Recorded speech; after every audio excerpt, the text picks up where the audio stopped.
오늘 우리에게 주신 하나님 말씀은 골로새서 3장 12절에서 17절 말씀입니다. 성경이 있으신 분들은 펼쳐주세요. 골로새서 3장 12절에서 17절 말씀입니다. 그러므로 너희는 하나님이 택하사 거룩하고 사랑받는 자처럼 긍휼과 자비와 겸손과 온유와 오래 참음을 옷 입고 누가 누구에게 불만이 있거든 서로 용납하여 피차 용서하되 주께서 너희를 용서하신 것 같이 너희도 그리하고 이 모든 것 위에 사랑을 더하라. 이는 온전하게 매는 띠니라. 그리스도의 평강이 너희 마음을 주장하게 하라. 너희는 평강을 위하여 한 몸으로 부르심을 받았나니 너희는 또한 감사하는 자가 되라. 그리스도의 말씀이 너희 속에 풍성히 거하며 모든 지혜로 피차 가르치며 권면하고 시와 찬송과 신령한 노래를 부르며 감사하는 마음으로 하나님을 찬양하고 또 무엇을 하든지 말에나 일에나 다 주 예수의 이름으로 하고 그를 힘입어 하나님 아버지께 감사하라. 이것은 하나님 말씀입니다. 아멘.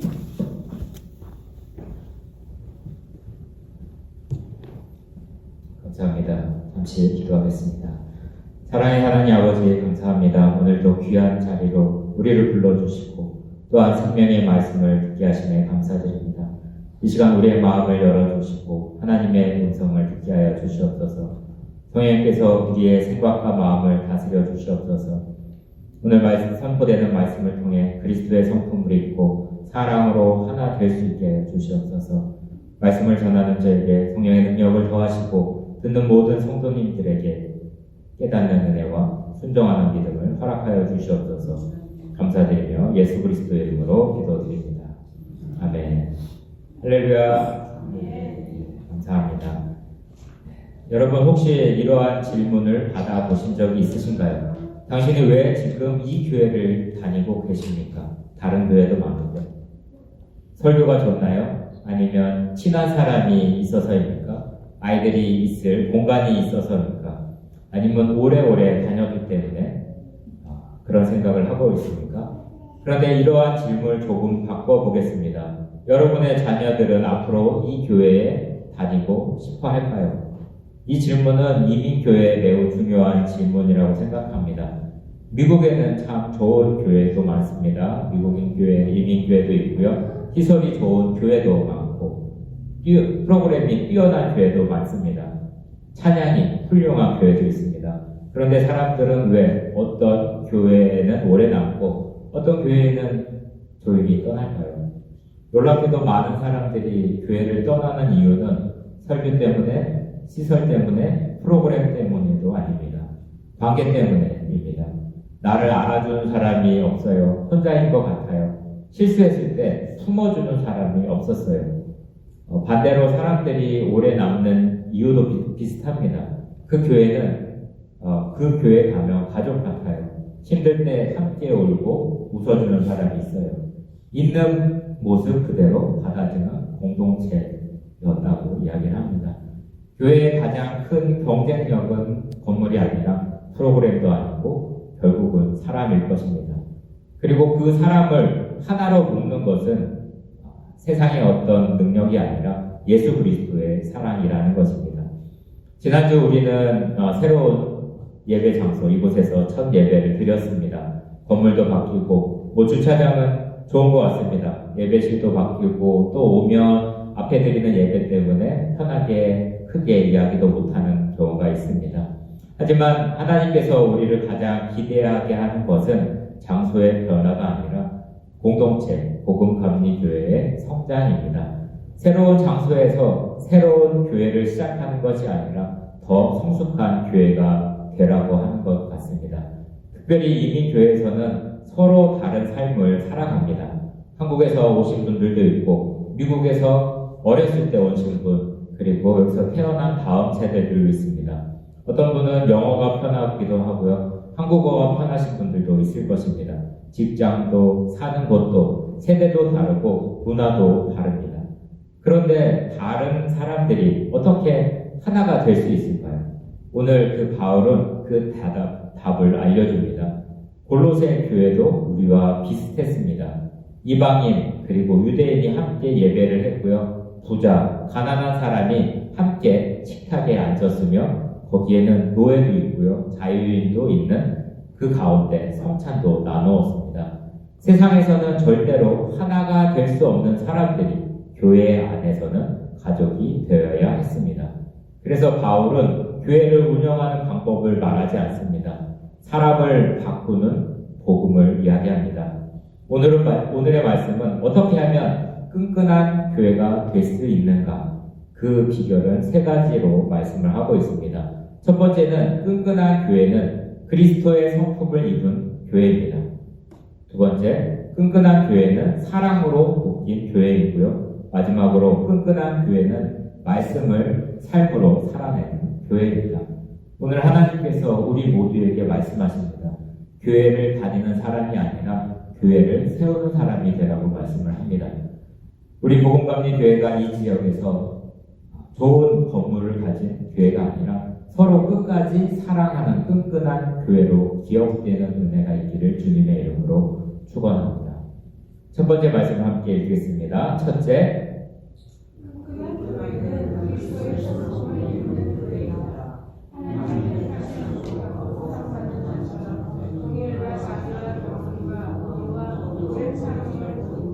서로 하여 피차 용서하라. 끈끈한 공동체는 같은 성경 때문에 만들어지는 것이 아니라 같은 그리스도의 성품을 입을 때 만들어집니다. 여기에서 그러므로라는 단어가 나옵니다. 12절에. 이것은 앞에 말한 내용을 근거로 새로운 삶을 요구하는 접속사와 같습니다. 골로새서 3장 1절부터 말합니다. 너희는 위의 것을 찾으라고 얘기합니다. 우리는 땅바닥에 떨어진 것, 우리가 보이는 것을 찾으며 살아가고 있습니다.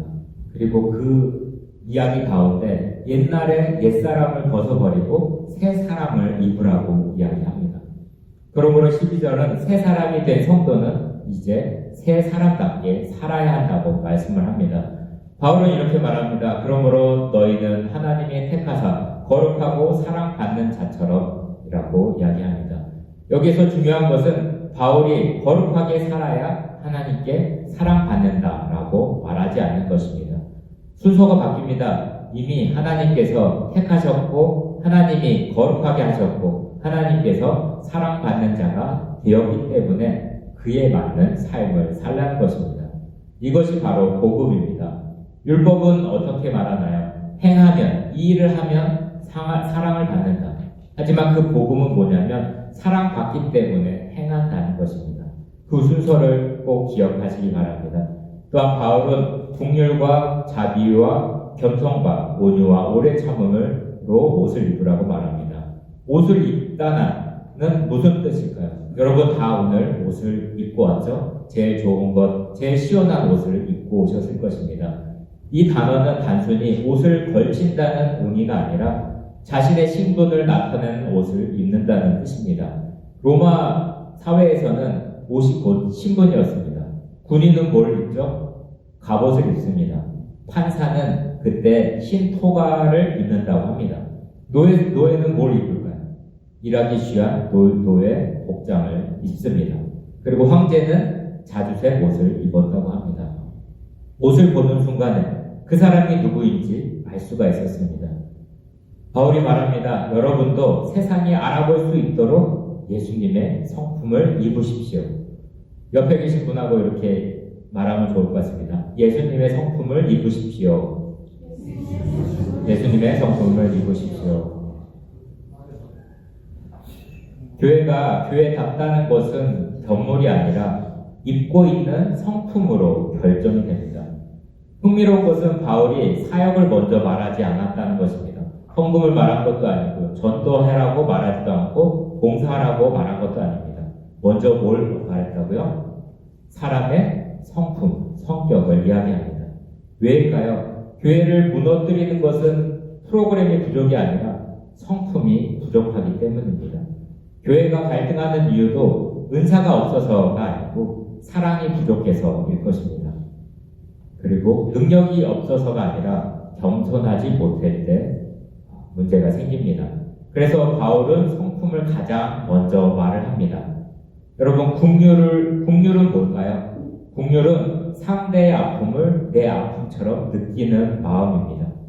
예수님께서 무리를 보시고 목자 없는 양 같아서 긍휼히 여기셨다고 하는 내용이 나옵니다. 끈끈한 교회는 비판보다는 긍휼이 먼저 나옵니다. 하지만 우리는 비판이 먼저 나올 때가 많습니다. 하지만 하나님의 말씀으로 살기 위해서는 비판을 내려놓고 긍휼한 마음으로 바라봐야 한다는 것입니다. 여러분, 자비에 대해서 잘 아시는가요? 우리가 쉽게 생각하면 친절입니다. 상대가 받을 자격이 있어서가 아니라 내가 받은 은혜 때문에 베푸는 것입니다. 내가 은혜를 받았다면 친절히 자비를 가지고 사람을 대할 수 있다는 것입니다. 내가 은혜가 떨어졌을 때 어떤 모습이 나왔나요? 한번 기억해 보시기 바랍니다. 하나님께서 우리에게 먼저 친절을 베푸셨기 때문에 우리도 남들에게 친절을 먼저 베풀 수 있다는 것입니다. 당시 로마 문화에서는 겸손을 미덕으로 보지 않았습니다. 요새는 어떤가요? 패배자의 덕목으로 겸손을 생각을 했습니다. 그러나 예수님은 자신을 먼저 낮추셨습니다. 빌립보서 2장에는 그리스도께서 종의 형체를 입으셨다고 말합니다. 여러분, 종의 형체를 입기를 원하신가요? 세상은 높아지라고 말하지만 교회는 낮아지라고 말합니다. 온유라는 것은 약함이 아닙니다. 힘이 있지만 절제하는 것입니다. 약해서 절제하는 것이 아니라 내가 갖고 있는 힘이 있기에 절제하는 것이 온유입니다. 길들여진 말처럼 강하지만 통제되는 힘이라고 합니다. 예수님은 성전을 뒤엎을 힘도 있었고 십자가를 질 힘도 있었습니다. 근데 그 힘을 어디에 썼나요? 하나님의 뜻에 맡기셨다는 것입니다. 하나님의 내 뜻이 아니고 내 능력에 맡기는 것이 아니라 하나님의 뜻에 맡기는 것이 바로 온유라는 것입니다. 오래 참음은 한 번 참는 것이 아닙니다. 여러분, 오래 참은 건 얼마나 참아야 될까요? 끝까지 계속 참아야 된다는 것입니다. 상대를 포기하지 않는 것입니다. 자녀들이 있습니다. 자녀들을 한 번 하고 포기하시나요? 자녀들에 대한 사랑은 오래 참는 사랑이라고 기억하시면 좋을 것 같습니다. 그렇다면 하나님께서 우리를 얼마나 옆에 계신 분하고 하나님이 당신을 얼마나 참으셨는지 아니? 한번 물어보시면 좋을 것 같습니다. 얼마나 오래 참는지 알고 우리는 하루도 못 참는데 하나님은 평생 참으셨습니다. 오늘 유스 아이들과 함께 바운더리 워터를 갑니다. 그곳에서는 뭐가 없죠? 인터넷도 없고요. 그리고 전화도 안 됩니다. 내가 갖고 있었던 편리하고 좋은 침대도 없고요. 나만의 공간이 없습니다. 산길을, 그리고 그 길을 따라서 카누를 들고 자기 짐을 들고 가야 합니다. 뭐가 많나요? 정말 오래 참아야지 3박 4일을 버티고 돌아올 수 있는 것입니다. 여러분, 집이 얼마나 편한지 밖에 나가 보시면 알 수 있는 것처럼 또한 아이들과 함께 인내를 배우고 오래 참는 것을 배우고 올 수 있을 것 같습니다. 바울은 이 5가지를 한 문장으로 정리합니다. 뭐라고 정리하냐면 서로 용납하며 피차 용서하라고 말합니다. 용납이라는 것은 붙들어주는 것입니다. 견디어주다 라는 말을 합니다. 여러분, 부부 관계에 몇 번이나 용납해 주시나요? 어떤가요? 은총 성도님. 오래 참고 받아줄 거라고 생각이 됩니다. 은혜를 베풀고 빛을 없애자는 그 뜻이 있습니다. 용서라는 것은 상대가 갚을 때까지 기다리는 것이 아니라 내가 먼저 빛을 없애주는 뜻이라고 합니다. 왜일까요? 주님께서 우리를 먼저 용서해 주셨기 때문입니다. 예수님은 우리가 사과하기 전에 십자가에서 우리의 죄값을 치러주셨습니다. 교회는 그 용서를 흘러보내는 공동체가 돼야겠죠? 저 사람이 먼저 용서를 나를 해주면 나도 그 사람을 용서하겠다 하는 세상의 방법이 아닌 내가 먼저 찾아가서 용서를 하는 것입니다. 골로새 교회는 매우 다양한 사람들이 모여 있습니다. 유대인, 헬라인, 로마 시민, 로마인, 노예, 자유인, 또한 부자와 가난한 사람들이 있습니다.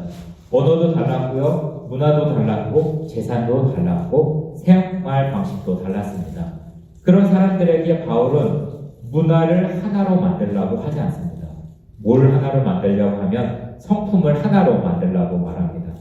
오늘날 이민교회도 같습니다. 한국에서 오신 분, 미국에서 자란 2세, 영어권 성도, 새 가족, 오랫동안 교회를 지킨 성도, 그리고 새로 온 성도들 모두 다릅니다.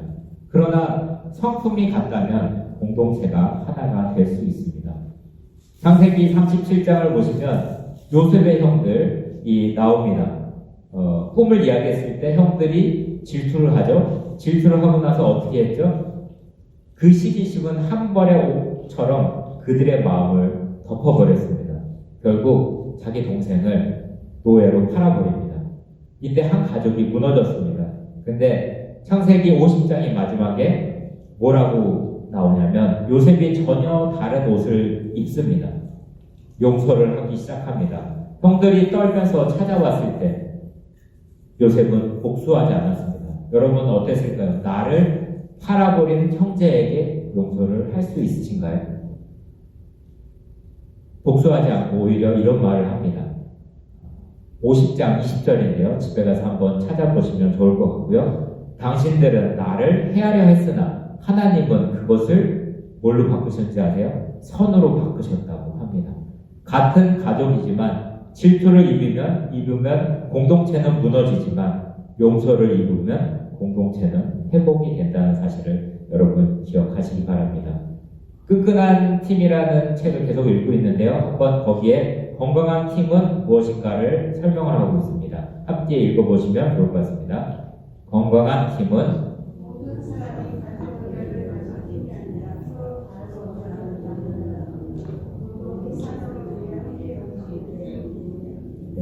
토론할 때는 치열할 수 있지만 결정이 내려진 후에는 개인의 선호보다 공동체의 사명을 앞세워 한 방향으로 나아간다는 뜻입니다.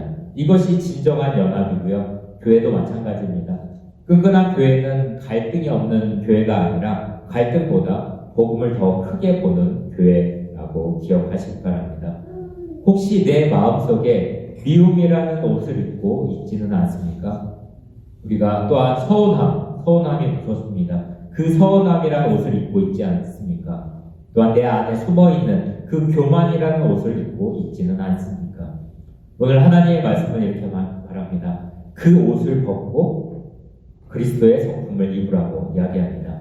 교회는 서로를 바꾸려는 사람들이 모이는 곳이 아니라 먼저 자신이 예수님의 성품을 입는 사람들이 모인 곳입니다. 그때 비로소 교회는 끈끈한 교회가 됩니다. 함께 읽어보겠습니다. 끈끈한 교회는 같은 취향이 아니라 그리스도의 성품을 입고 서로 용납하며 용서할 때 하나 되는 공동체입니다.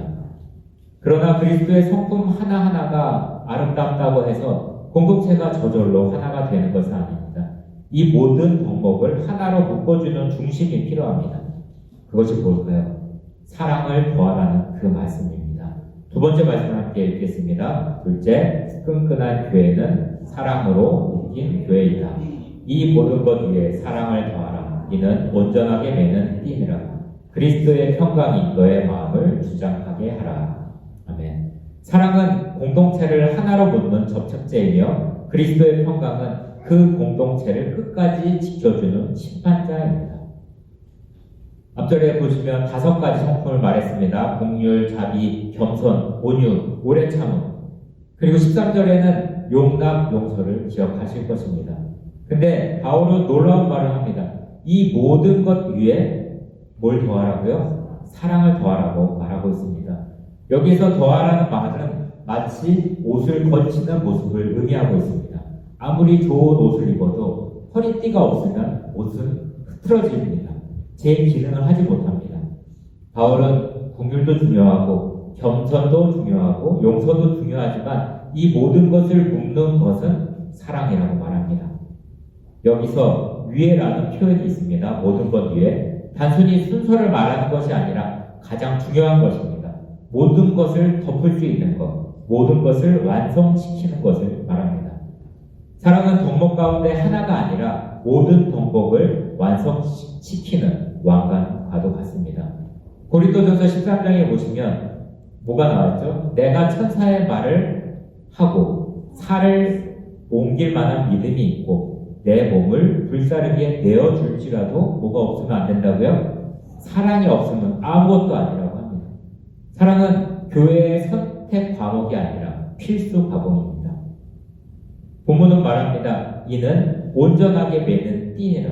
여러분 혹시 허리띠나 뭐 띠를 다 차고 오셨죠? 여기서 묶는 띠, 결속하는 끝, 인대라는 의미가 있습니다. 여러분 인대 다 있죠? 뼈와 뼈를 연결하는 인대, 인대가 드러났다, 인대가 아프다, 그런 말을 많이 할 것입니다. 뼈와 뼈를 붙잡아주는 것이 바로 인대입니다. 인대가 끊어지면 어떻게 될까요? 움직일 수가 없고요, 행할 수가 없습니다. 사랑은 교회의 인대와도 같습니다. 성도가 아무리 많아도 그 인대 같은 사랑이 없으면 공동체는 움직이지도 못하고 환자 같은 모습이 될 수 있습니다. 바울은 매는 띠 앞에 온전하게 하는 단어를 포함합니다. 그건 뭐냐면 온전함, 성숙, 완성이라는 뜻을 포함합니다. 사랑은 교회를 완성시키는 힘이 있다는 것을 기억하시기 바랍니다. 그래서 사랑은 단순한 우리가 아는 감정이 아니라 성숙과도 같습니다.